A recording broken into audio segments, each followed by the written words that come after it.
Biden gearing up for a high-stakes meeting with congressional leaders at the White House tomorrow, and that'll be for talks on raising the debt ceiling before the June 1st deadline. Let's bring in Louisiana Senator Bill Cassidy. He serves on the Senate Finance and Joint Economic Committees. In the break, we were talking to you about how it was the House Republicans are the only ones who have actually put something on the table. They've moved forward, and I think that might have caught the White House off guard. Yeah, there's been a vacuum of leadership from the president. In fact, I call it the black hole of leadership. Because when he says, just give me exactly what I want, I'm not going to negotiate with anything, he's really saying no matter what anybody else does, the Senate, whomever, he just wants what he wants. Now, Dana, we're both happily married. When has your spouse said, I want exactly what I want, and I want you to give it to me right now? Has that worked in a conversation? Oh, it works for me all the time. Just kidding, but yes, I see your point. That's a good one. Play soundbite number 3, guys. Janet Yellen from over the weekend, and she has been consistent on her chorus that we're all going to hell in a handbasket. It doesn't come true. Watch. Our priority is to make sure that Congress does its job. We should not get to the point where we need to consider whether the president can go on issuing debt. This would be a constitutional crisis. She's part right, but she's part wrong. Because what House Republicans have already said is we'll pay our bills for the next year. You just have to cut spending in return. And now you got 43 Republican senators on the House side who are joining that chorus. Why is she talking that way? Yeah, because she doesn't want to come up with the fact. She doesn't want to address the idea that some of the House Republicans' ideas are fantastic. They're putting up about $500 billion, the administration is, towards student loan issues. Now, there's already programs that if you can't pay back your student loan, you can have them either put in abeyance or forgiven. But the White House's policy is adding $5 billion a month to our indebtedness by the student loan pause. The policies they are advocating will cost $500 billion. House Republicans are saying don't do that. That would save $500 billion.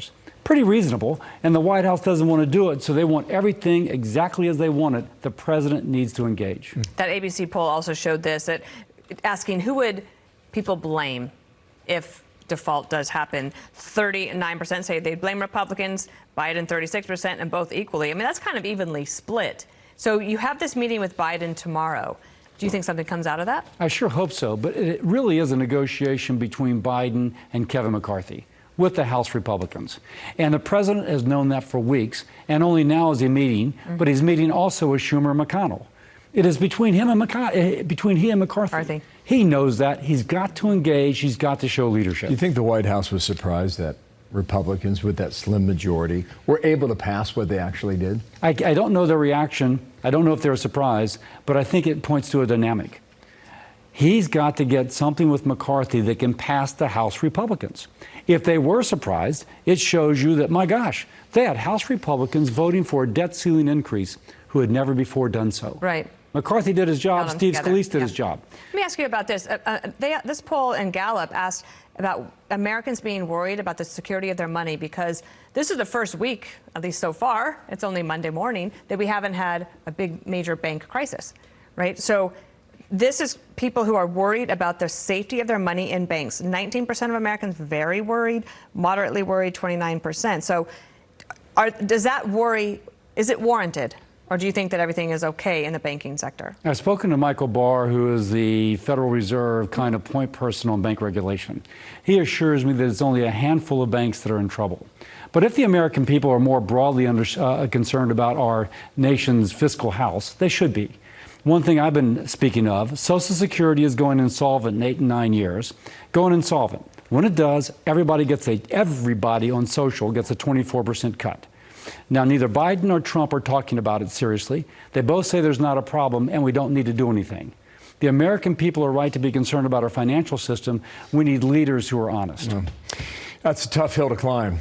Has been for history. There are solutions that have been advanced on a bipartisan basis that take care of 75%. But the guys at the top don't have the guts to go forward. And isn't that the problem? Because if we're having two people asked to be our nation's leaders who, as you put it, Bill, don't have the guts to go forward. We need leaders who have guts, not leaders who say, it's not a problem. And can explain and persuade. Yes. It's not just about guts. Yeah. As spoken as a former press secretary. It's great to have you. Yeah. Thanks for being here. Please come back. Bill Cassidy from Louisiana. Thank you.